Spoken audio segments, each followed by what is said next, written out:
And Trenton, you're good to go.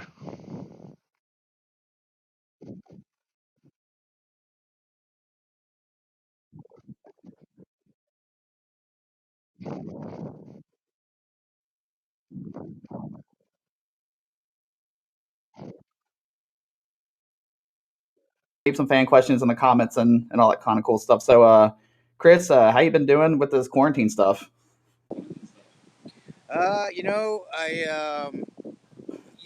My position on the quarantine stuff is that counties should only lock down their whole economy and risk, losing jobs for many years and just upending their entire economy if their county, they have a certain amount of hospitals in a certain county. If those hospitals are at risk of being overrun, meaning they're going to run out of beds, then you lock down that county. But if that's not, there's no worry in that. Like Tennessee, 87 deaths, and then and they opened things up last week, and then they had a little slight uptick. They say, and then they shut it down again. I mean, it's just, that's insanity. That's unbelievably insane to me. So it's like in Italy, the reason out of America is because we saw that they were overrun and that they had to pick and choose between this 68-year-old woman. It's no way, or she's probably not going to make it, but this 52-year-old probably will. So we're going to have to pick and choose. That never happened in New York City. That didn't happen anywhere in the United States. Otherwise, we'd know about it. And unless you're in the danger of that occurring, that not every American can get care because there's too many people and it's overrunning the system, then you shut things down. But I mean, New York City and the surrounding areas is probably the only place that should have been shut down. Other than that, should have been like how Sweden's doing it. So that's my position on it. I think we're going to look back at 6 months from now and all come to agreement that we did the dumbest thing that mankind's ever done up until now. So, as a touring musician, obviously a lot of your income comes from touring and stuff and playing shows, which anybody from the local bands to even the top selling artists out there on the radio, they're all affected from touring. So, how have you personally been affected with not touring and losing some income temporarily? Well, I mean, for Trapt, we've paid back all the labels we've ever worked with. So we do pretty well with the royalty stuff. So we don't really have to tour, um, but it definitely impacts our revenue to some degree. But as long as we can do the shows later in the year, we can just put them together in like a 3-month period. We don't like to do 2 months straight on a bus, because you start hating your brothers after that. We like to do a couple weeks here, a weekend there, a week there. Like in the early 20s, then we had like the first record that we came out with. We toured for 20, like almost 2 years straight, like 23 months straight, with 1 week off in the middle of that. So that's a long tour. You know what I mean? Yeah. So you got to do that. I think when you start out, you gotta just make it happen. And you're in your early 20s, so it's like, who cares? But at this point, we're fortunate enough to pick and choose when we want to go out and how many shows we want to do and this and that. So the shows we would have done over 6 months, we're gonna do over 2 or 3 months. So. But hey, if they keep bands down for the foreseeable future until you find a vaccine, which is nuts, then maybe it might have an impact. But at this point, we're good. I mean, we're hoping that things open up July, August. Yeah. Something interesting about you mentioned the streaming stuff is that I've noticed, on Twitter and stuff is when you've gotten into these discussions with all these other artists and stuff, you talk about Pandora a lot, which a lot of I guess younger bands, they don't really use that. Their focus is on Spotify and stuff. So, what is it with the Pandora platform that you enjoy Well, personally as let an me artist? look at it. I'll just say this: we're about 1 year away from hitting 1 billion streams on Pandora. Hmm. and on Spotify we're probably at like 250 million, Okay. maybe 300 million. So Spotify, we've gotten a lot more streams from that, you know. So and so that, for some reason that's just like the average age of Pandora is 25 to 34. I think the average age of like Spotify is maybe like 5 years younger than that. But that's the demographics that we've seen. Yeah. I mean, congratulations on that. I mean, any hitting a billion on anything is pretty awesome. So, Yeah, man, it's yeah. great. So, I mean, good job on that one. So, yeah. Spotify and Pandora together, it's over a billion. Yeah. So, yeah, let's talk about it a little bit. Let's talk about what your band's up to right now. You guys have a new album coming out, and you released a single and everything. And so, but on top of all that, you're very active on social media and stuff. So, I think a lot of people want to know is, your take on the platforms and using it to get your opinions out there, and some of these discussions you've gotten into with other, creators and stuff. So, like, where's the headspace? Where's your headspace at when you're having these dialogues and these conversations with people on the internet and everything? Well, as far as Facebook goes, I feel it's important, at least for me, to let my fans know who I am, what kind of person I am, instead of just like playing the fence and being neutral all the time, like most bands do. I want to get a little more deeper than that, and hopefully agree to disagree if that's the case. And there's plenty of bands that I listen to that I think are retarded or stupid when they're talking about politics, but it doesn't make me want to not listen to them. I can separate that easily. So I think those who can't, and I've said many times on the Trapt, Facebook, Twitter, all that stuff. Look, if you're intolerant of my views and you can't even handle it, then peace out. It's okay. So I'm fine with that. I just think that when it's about social issues, I think one side kind of gets to say whatever they want, and then the other side gets a lot more heat for just speaking their mind. So I saw that enough that when this pandemic hit, when the virus hit the United States, and I saw so many people bashing President, doing the best he can. We're it's not like we're doing much worse than the rest of the world, or in fact, in the death rate, we're doing much better than all of Europe, most of Europe. So it's not like we're doing a bad job there. And I just saw too many people, just saying horrible things about him that I felt the need to do the opposite and really kind of show my support for Trump and the trade deals that he's trying to renegotiate. That's my main thing about Trump, um, and I want him to have another 4 years to do that. So for the American middle class, and I just felt like I didn't hear anybody standing up for the guy, and he's doing his best to try to, steer the ship through this trying time. And I just felt like if no one else is going to say something, then I'm going to say something, and just kind of fill that vacuum. Just kind of be there on the other side and support the Trump supporters that are just getting ripped on left and right from lots of bands and artists. So I just felt like I needed to say something on the other side, just because nobody else was. Did you anticipate it to turn into what it's turned into over the past couple weeks or month or whatever with just like people from other Yeah, of artists or course. I mean, I knew I was going to get backlash. It's just you'd hope that people would want to have debates about it and not just say your band sucks and no one likes your band and no one streams your band. Blah, blah, blah. And that's like if someone's going to lie about me or my band, I'm just going to correct them and say, well, that's not true, and then show them. And then people make fun of that.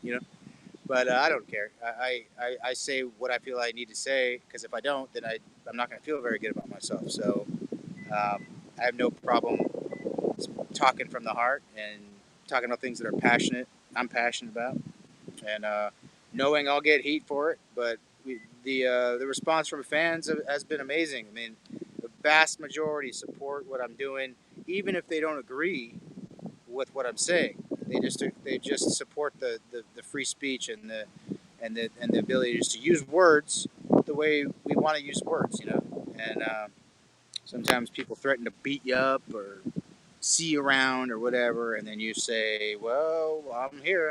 I'm not scared." yeah. So This might be a stupid question, but it's a fun one. Would you see actually if you had the opportunity to get into a boxing ring with any of those guys you were talking to on there that were tweeting you were tweeting back and forth with about getting into a boxing match? If the opportunity ever came up, would you actually ever do that? You know, I, the the Riley guy from Power Trip definitely pissed me off with the lies that he was saying about me. Going after people, bullying them unprovoked. It's like that's BS. I mean, you know how Twitter is, that people are shit posting left and right and doing what they can to get under my skin. So I'm just playing the damn game. There's no bullying. I'm not singling people out and going, oh, this looks like somebody I could just rip on and tweet at. That's never happened. I've only responded to other people tweeting at me, and if they are tweeting in a respectful manner and want to discuss things, then I'm just as respectful. But if they're going to be an asshole to me, then I'll probably be twice an asshole to them. Okay. Um, so one thing that I was thinking through it, reading some of that stuff, is that there's got to be something more here. And then later on, you guys announced the new album and stuff. So was there any sort of personal marketing or personal branding behind all that stuff, knowing that getting your name out there, stirring some stuff up, that it would also obviously bring attention to your band, therefore your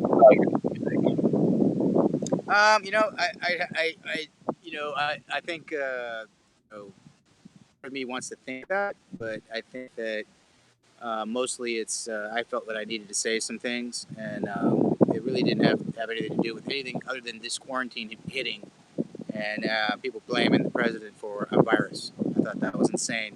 So I just started doing what I can to get out there and support the guy when I just didn't feel he got any support from our country the way I would have wanted to see it. So, in my opinion, needed to step up and say something about it. Okay. And I don't want to get too political here, but it's kind of rare to see a band, who started on the West Coast in California, have a member. I don't know anything about the rest of your band, where they stand on all this stuff, but obviously you're an advocate for Trump and stuff, but a lot of people on that part of the country in California, they're not like that. They're more so on the left side. So how did you, I guess, fall into the whole conservative or Republican Oh type man, of ideology? I've been a guy who thinks that I love reading. I love history. I read tons. I love psychology, all that stuff. Economics. I read all the time, and I want to understand it all. And so I've always been the way I've been thinking since I was a teenager. Since I was in high school, and probably my dad has something to do with that. But I would argue with him and say we can't be globalists. We got to be protecting our middle class against doing trade deals with poor countries where you're going to utilize their low cost labor, and who's that going to screw? It's like no one thought about that. It's going to screw the richer countries' middle class. And that to me was just a simple idea that I cannot believe even Goldman Sachs economists um, either can't grasp or just lie about, because it really does make the largest multinational corporations, the 0.01% of our world, much richer when you do these kind of trade deals. But it really hurts the middle class, and as we've seen in the United States. So it's not it's about uh, you know doing what you need to do for your country. Like, you protect your country from a foreign invader, you should protect your country from a foreign, you know, country trying to dump cheap goods in your country and try to make making deals that's only advantageous to them. That should also be something that they think about, and they don't care about the middle class. They care about the richest 0.01%, the people who put the politicians in power. And I just love that there's one guy. Trump came out as soon as he started saying what he was going to do with those trade deals. I was like, that's the guy. So I wasn't like a huge Trump fan before that, and really watched the Apprentice or any of that. I knew of him, but as soon as he said what he was going to do, I was like, well, that's what I would like to be done. And at this point, the guy went out of his way to really do the things he said he was going to do. I haven't seen a president try and stick to everything that he said he was going to do. You know? All right.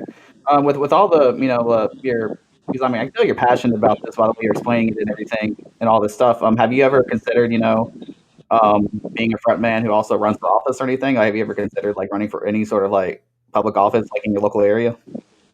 Definitely. I mean, my goal is to get a psychology degree. Um, I mean, I went to UC Santa Barbara for mechanical engineering and dropped out after almost 2 years because we had labels hitting us up, and that was our window to try to make it in the music business, and we took it. And but at this point, we'd love to go back to school and get that psychology degree. And I'm 39 now, so I've got plenty of time. But at some point, I'd love to do what I can and be a statesman and see what I can do with the things that I've learned, and for to make government smaller and more efficient, and all that kind of stuff. If not as a politician, as somebody just who comments on it and tries to spread what I think is a better course of action. Okay. And the last thing about this whole Twitter thing before we talk about your new music and stuff. Obviously, Tilligan from Dance Gavin Dance has been one of the guys you've engaged with a lot on there. Would you? Yeah. Obviously, y'all differ on a lot of things. I've had some pretty heated discussions. Are you the type that would, if to sit one on one, have a one on one conversation face to face with somebody, or is that kind of like Sure. I once mean, you face? I don't care. I just it's like the guy. I guess the singer of that band, didn't like what I said about his friend. I was tongue in cheek, kidding around, being like, "Oh, shut up, you vegan," you know, baited cuck, whatever. Just ripping on the guy. He's ripping on me, so I did that back. And then he jumped in and telling me how much bigger his band is than my band, and how many more streams he's got. And I just like, well, I mean, there's more listeners listen to Trapt than your band. And when we talk about Pandora, you know, you have basically no existence on Pandora. That's pretty weird. It's weird how metal and metalcore just does not get spun on Pandora. So I think the thing is, oh well, that's because old people listen to Pandora. 25 to 34 is their biggest age group by far. So I don't know if it's just that people have to rate the music on Pandora, and on Spotify, like, it's just on demand. You listen to whatever you want. I think that's more so what So it is. like Like, listen, Pandora is more of a radio station where you have to kind yeah, of like have exactly. have research that you should be played this much, and then if people thumbs down, thumbs down, thumbs down, skip, skip, skip, you're gonna get played less and less and less. Yeah. So as far as how many streams both bands has across all platforms, I think Trap destroys them. So, but Okay. I didn't come out there saying that Yeah. in the first place. He came after me. I never tweeted at him first at all. So he came over there saying how much bigger his band was. So all I'm going to do is rebut that and defend myself, and that's what I did. Yeah. Okay. Speaking of new music and stuff, you guys have a new album coming out and stuff. So I guess talk about for a little bit, how your band has evolved over the years. You've been in the band for so long and stuff. So for the dedicated Trap fans who've been there since day one, or the past, 10 years or so, the people who are actually wanting to listen to music and stuff, like what can they expect to hear on this album?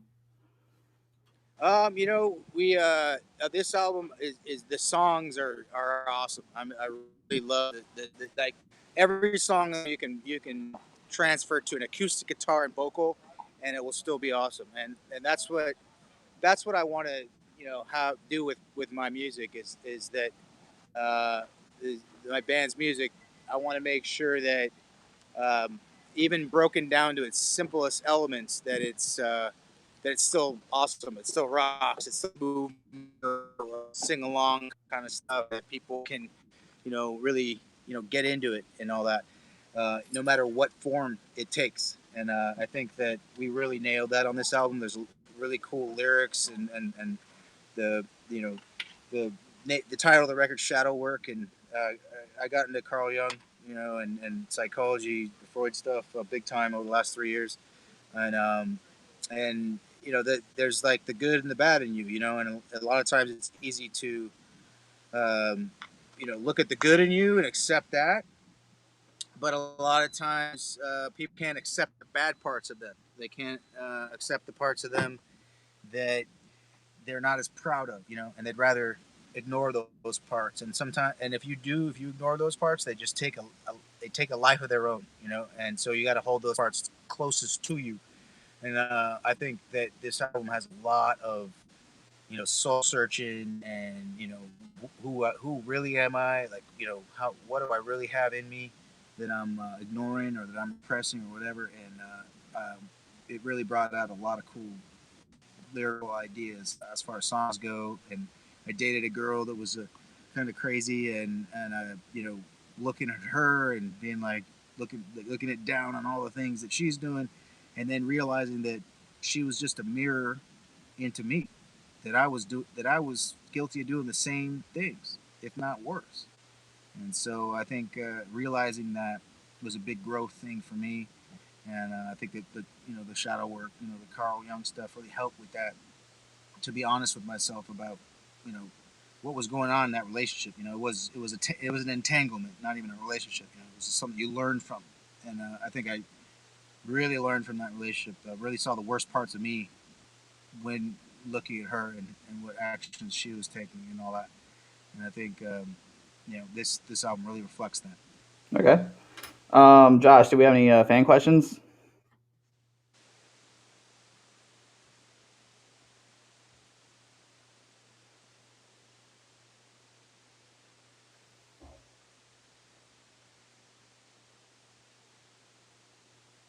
Can you hear him, Chris? I can't hear him.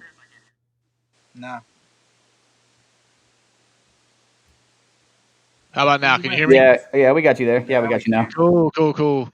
All right. So one of our Twitch followers submitted the question, just basically asking your bandmate's opinion on, you know, with the fact that you are so vocal with, you know, personal beliefs. You know, do they? What's their opinion on it? You know, are they okay with, you know, saying, "Hey, Chris, you know, you can just say whatever you want," um, or "Hey, can you kind of like back off of that because that's not the full band view?" Speak. Well, I make it clear that these are my views, and like on Twitter, I put CTB runs this account.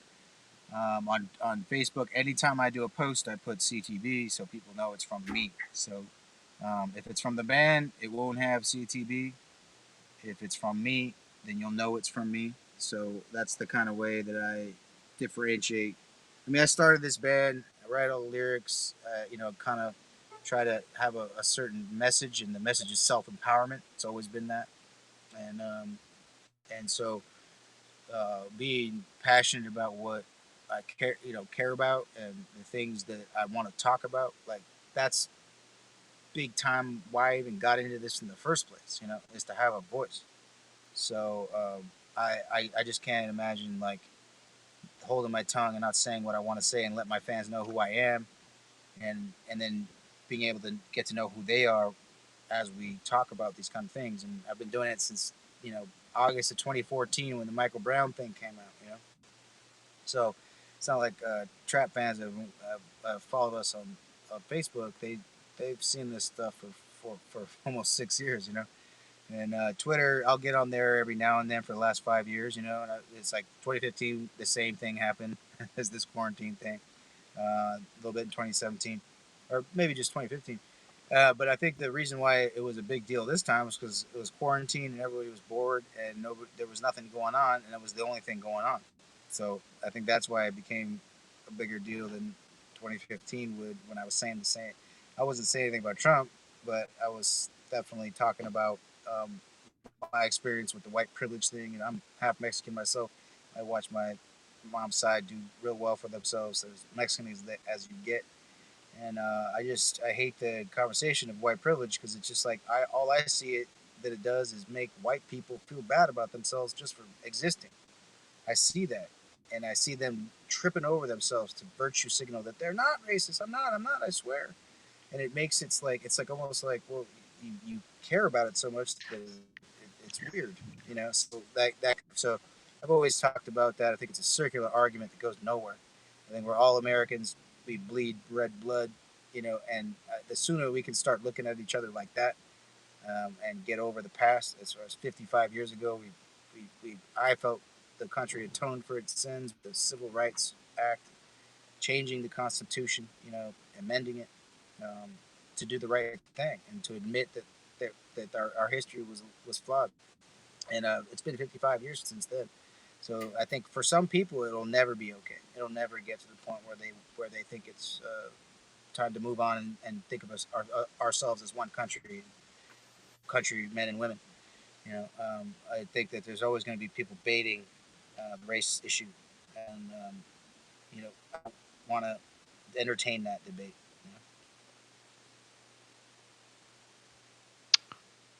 All right. I think there's one on Facebook that asked, which was your favorite album to write? Which way to write music? No, which album of yours was your favorite one to write? Oh Like, man, I gotta say this last one, Shadow Work, man. It's the title really fits what I've been doing the last few years, and just really found connected with parts of myself that I had never connected to before, and music really shows that with the lyrics and the hooks and the melodies that just kind of came, man. None of these songs we worked really so hard on it, and I think the harder you have to work on a song to make it right, the more it doesn't have the inspiration, it doesn't have that spark.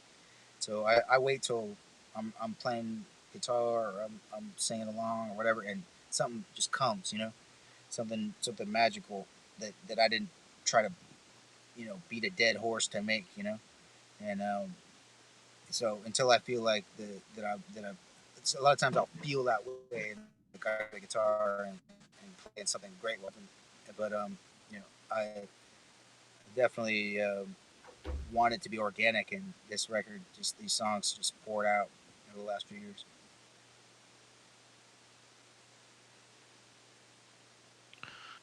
All right. Well, I don't have anything coming in on Twitch or in the group chat.